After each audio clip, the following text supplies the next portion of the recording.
Have you ever wondered why Europeans might have a hard time adjusting to life in the United States? Let's dive into it. You see, the cultural differences between Europe and the US extend way beyond the surface level. They manifest in daily routines, social norms, and even in the way people interact with each other. One of the most striking contrasts that Europeans often grapple with is the American tipping culture. In most parts of Europe, tipping is not as ingrained in the society as it is in the States. In fact, in some European countries, it's even considered rude to tip. This is because service charges are generally included in the bill. So when Europeans move to the States, the ubiquitous tipping jars and the expectation to tip can be quite befuddling. It's not just about remembering to tip, but also figuring out how much is appropriate.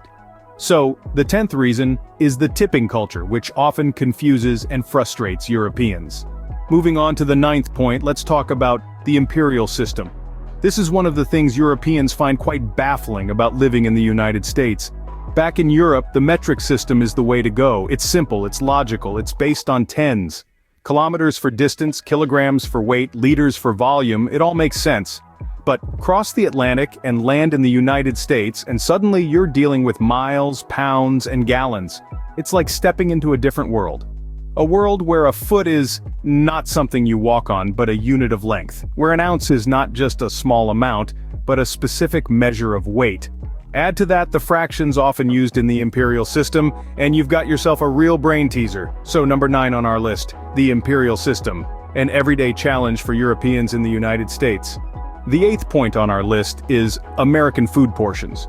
Now, if you've ever dined out in the States, you might have noticed that the meals are, well, generous. And by generous, I mean you could probably feed a small family with one order. It's a stark contrast to European portion sizes, where meals are typically designed to satisfy one person without leaving you feeling like you've just eaten for 3. In Europe, there's a focus on quality over quantity, enjoying each bite, relishing the flavors. But in America, it's often about getting the biggest bang for your buck. Supersized meals, refillable drinks, and all-you-can-eat buffets are not uncommon. It's a cultural difference that can take some getting used to. For Europeans, this can lead to a bit of a culture shock. You might find yourself questioning if you're really expected to eat all that food. The large food portions in America can be quite a shock for Europeans. Next up, at number 7, we have the work-life balance.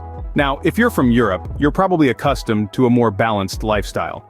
The idea of living to work, rather than working to live, might seem a bit alien. European countries are renowned for their emphasis on leisure time, family, and overall well-being. France, for instance, enforces a 35-hour working week, and Spain is famous for its mid-afternoon siestas. On the other hand, in the United States, the work culture is a bit different.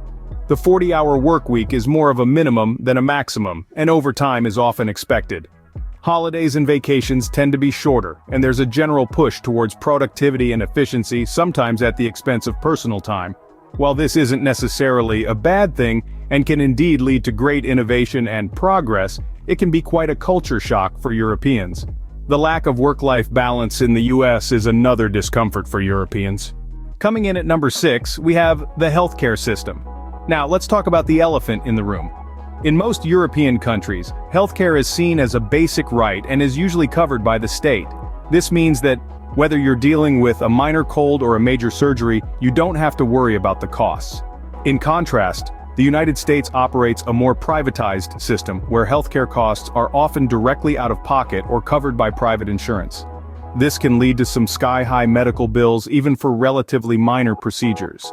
And let's not forget about the complexities of navigating health insurance policies and networks, which can be a real headache. For Europeans who are used to a more universal, straightforward approach to healthcare, adjusting to the American system can be quite a shock. The complex and expensive healthcare system in the US is a major concern for Europeans. Let's move on to the 5th point, the lack of paid vacation.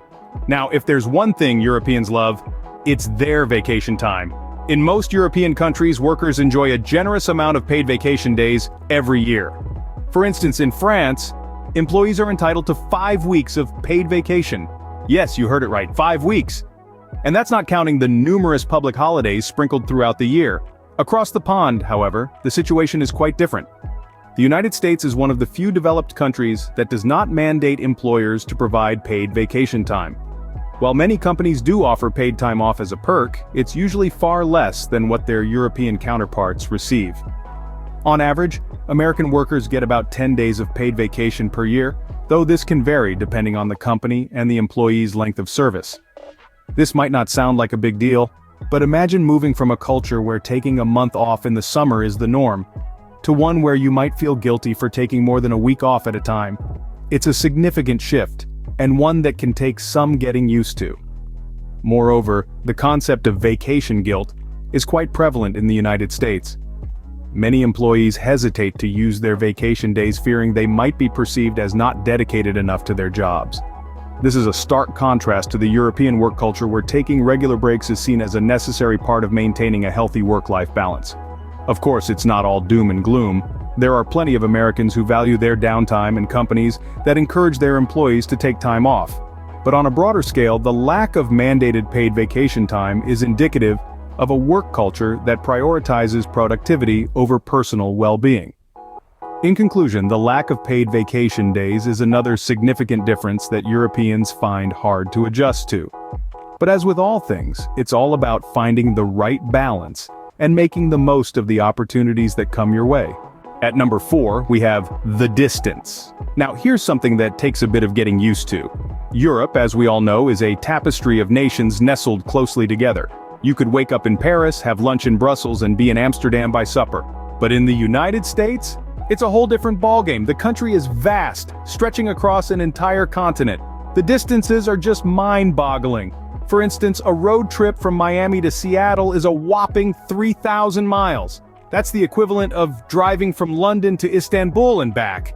And it's not just the long drives. Flights between cities can take several hours too. So, the ease of popping over to the neighboring country for a weekend getaway like in Europe isn't quite the same in the US. The massive size of the US and the long distances between places is another adjustment for Europeans.